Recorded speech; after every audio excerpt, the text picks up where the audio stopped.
Assalamualaikum warahmatullahi wabarakatuh. Pertama-tama yang saya hormati dan yang saya takdimi pengasuh Pondok Pesantren Zainul Hasan Genggong, yakni Kiai Haji Muhammad Hasan Mutawakil Alallah SHMM. Yang saya hormati Rektor Universitas Islam Zainul Hasan Genggong, yakni Bapak Abdul Aziz Wahab BAMAG. Yang saya hormati Dekan Fakultas Tadris Umum Ibu Wahyu Lestari, sekaligus pembimbing satu penelitian saya. Yang saya hormati Ibu Kaprodi Matematika, yakni Ibu Eka Rahayu, dan yang saya hormati Bapak Atar Zaif Sayrozi MPD, selaku dosen pembimbing dua penelitian saya. Selanjutnya, saya juga berterima kasih kepada kedua orang tua saya yang senantiasa selalu memberikan doa dan barokahnya kepada saya untuk menyelesaikan penelitian ini. Perkenalkan, nama saya Venata Dwi Alifiana. Saya mahasiswa dari Universitas Islam Zainul Hasan Genggong. Di sini saya akan menyampaikan sedikit terkait penelitian saya yang berjudul Analisis Kemampuan Pemahaman Konsep Matematis yang ditinjau dari konsentrasi belajar siswa SMA. Alasan saya memilih judul ini karena pemahaman konsep matematis merupakan fondasi penting dalam pembelajaran matematika yang berperan langsung terhadap keberhasilan siswa dalam memecahkan masalah. Namun, di dalam praktiknya, banyak siswa yang mengalami kesulitan memahami konsep dasar yang berdampak pada rendahnya hasil belajar. Salah satu faktor yang diduga mempengaruhi hal tersebut adalah tingkat konsentrasi belajar siswa.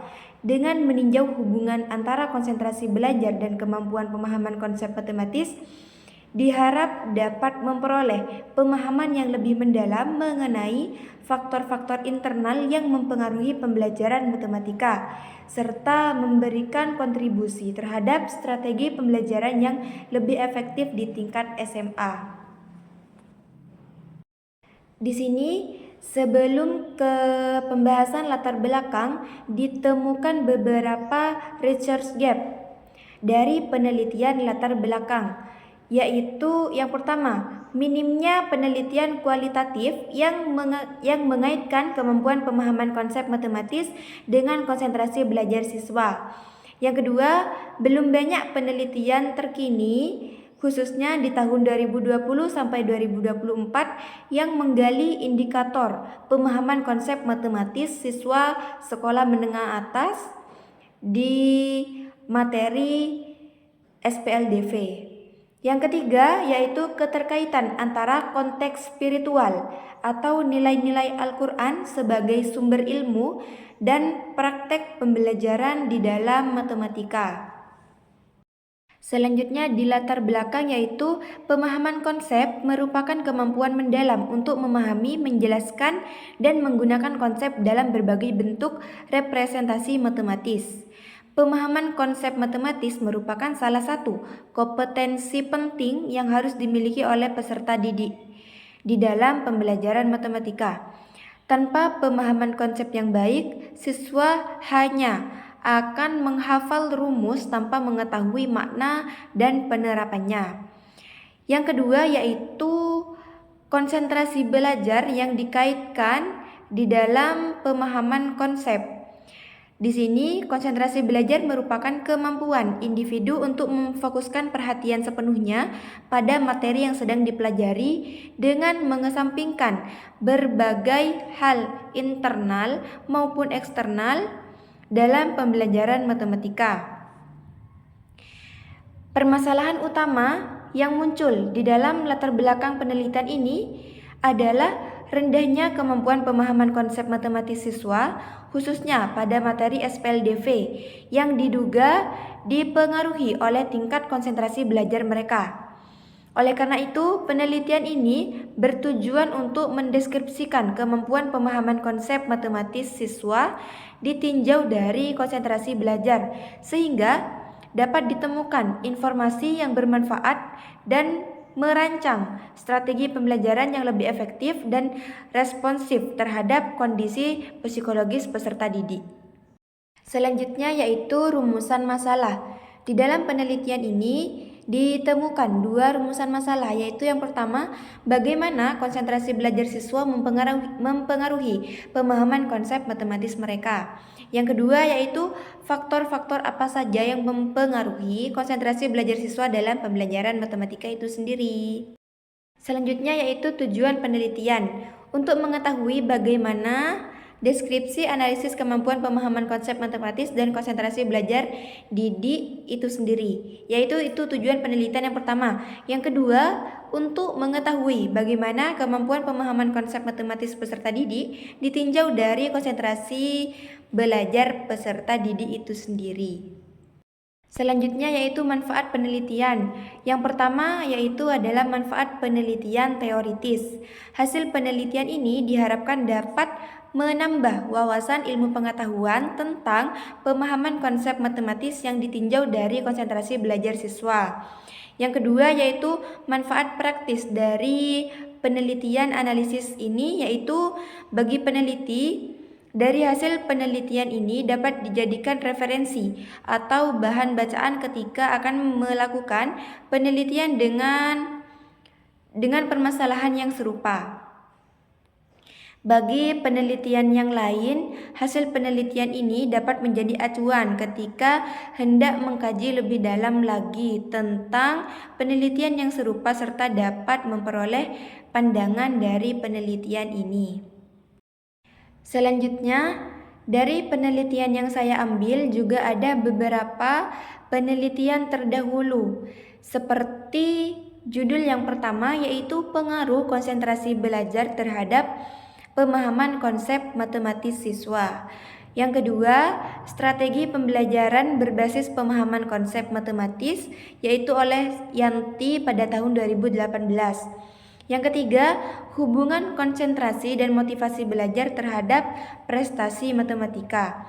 Yang keempat, analisis faktor yang mempengaruhi pemahaman konsep matematis. Yang kelima, yaitu pemahaman konsep matematis dalam pembelajaran berbasis konstektual oleh Putri dan Yuliani pada tahun 2018. Selanjutnya yaitu kerangka konseptual. Kerangka konseptual yaitu kerangka berpikir yang menggambarkan bahwa penelitian dilakukan dengan membagikan angket kepada siswa agar diketahui kemampuan konsentrasi siswa, sehingga dapat dikategorikan dalam 3 kategori, yaitu konsentrasi tinggi, konsentrasi sedang, dan konsentrasi rendah. Untuk kerangka konseptual dapat dilihat pada gambar, yaitu konsentrasi yang digabung menjadi satu untuk menghasilkan instrumen tes kemampuan pemahaman matematis. Metode penelitian. Yang pertama yaitu tempat dan waktu penelitian ini diambil. Penelitian ini dilakukan di SMK Hafsawati Zainul Hasan Genggong, dan waktu penelitian dikondisionalkan dengan masuknya siswa dan guru SMK Zainul Hasan Genggong.